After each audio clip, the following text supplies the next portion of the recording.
This trip, I'm in the Big South Fork National River and Recreation Area. I'm doing a 2-night backpacking trip on the Burnt Mill Loop. Today I'm going in just a short distance, and then tomorrow I'm gonna take the John Muir Trail toward Honey Creek, spend the night, and then come back out the other part of the loop on Sunday. The water levels are really high. We've had a lot of rain the last couple of days, particularly last night and this morning, but the sky is clearing up now and the temperature's in the upper 50s.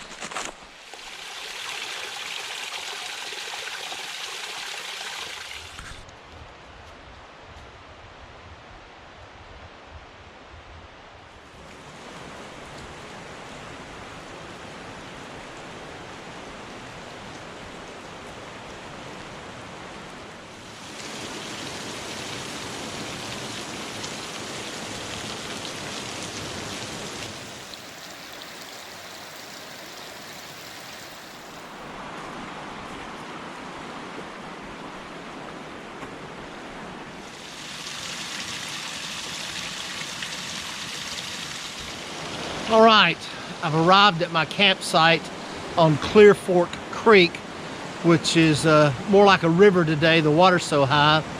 In fact, the last 200 feet of a trail was totally flooded out, and I had to bushwhack up on this rock shelf and then drop down into the campsite.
Day 2, and I'm continuing along the Clear Fork Creek.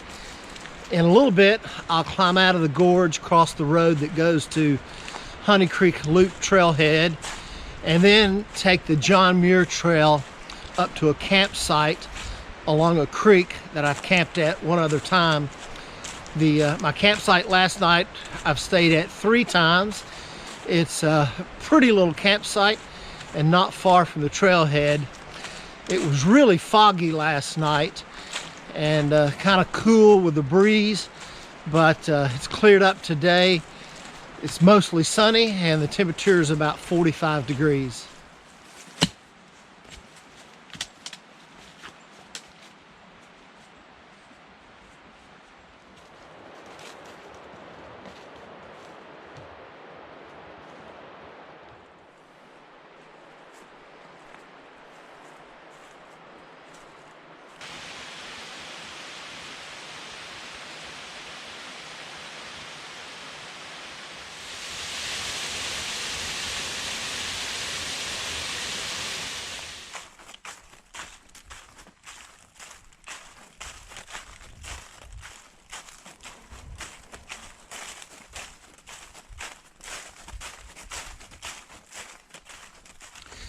Well, I just realized that I've been saying that I would take the John Muir Trail after I cross the road to Honey Creek Loop, and that may be a little bit misleading. I've actually been on the John Muir Trail the entire time, and in fact, this section of the John Muir Trail is also the Shiltawi Trace Trail, which is a long-distance trail with the northern terminus at Morehead City, Kentucky, and the southern terminus at the Burnt Mill Bridge trailhead where I started yesterday.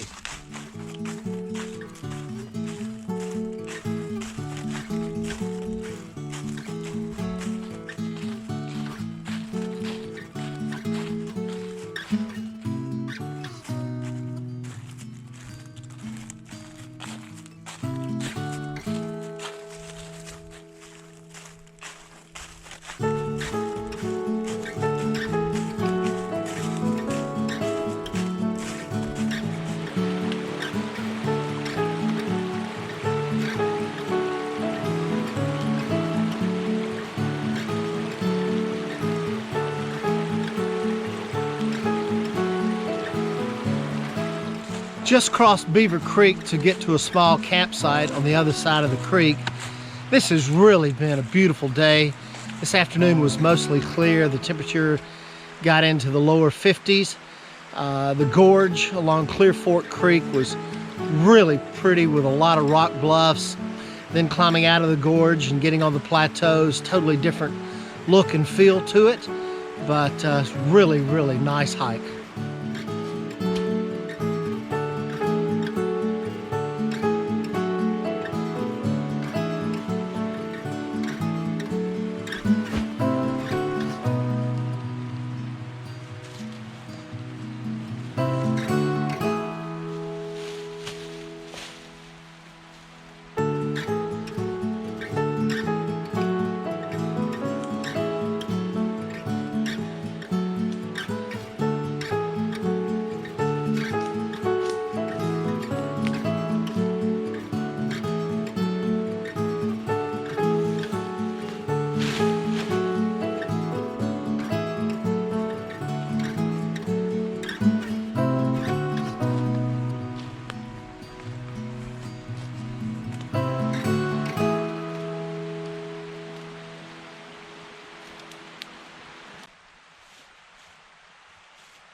Day 3, I just left camp and I'm going to bushwhack downstream along the creek to Beaver Creek Falls, and then bushwhack back to the John Muir Trail, and then backtrack to Honey Creek Road, and then take the northeast side of the Burnt Mill Bridge loop trail back to the trailhead.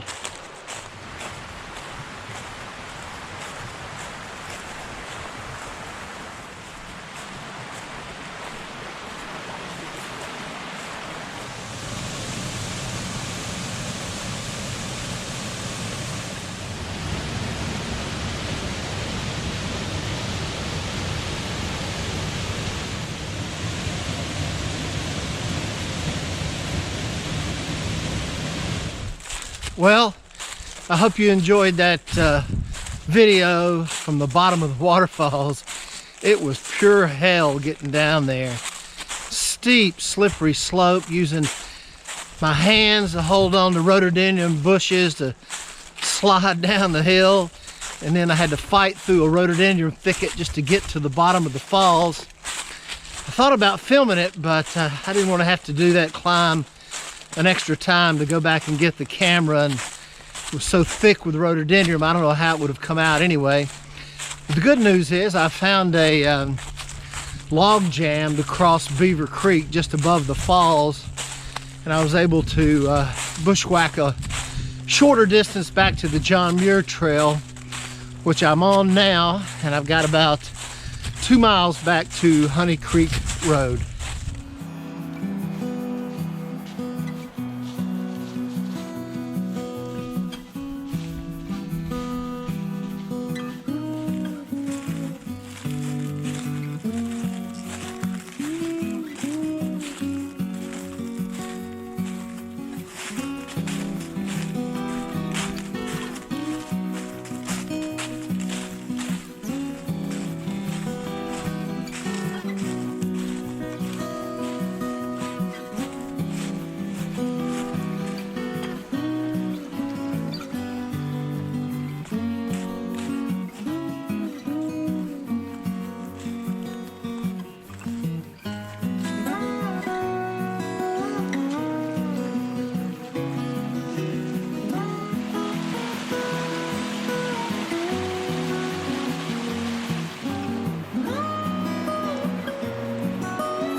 I'm almost back to the Burnt Mill Bridge trailhead. This has been a beautiful, fun little backpacking trip. Just a short distance after I passed the junction at Honey Creek Road, I dropped back down into the Clear Fork Creek Gorge, and it was just absolutely beautiful. This is my last trip of 2018. It wasn't a record year, but it was a pretty good year with 84 nights. And I appreciate you watching my videos, and hope you've enjoyed them.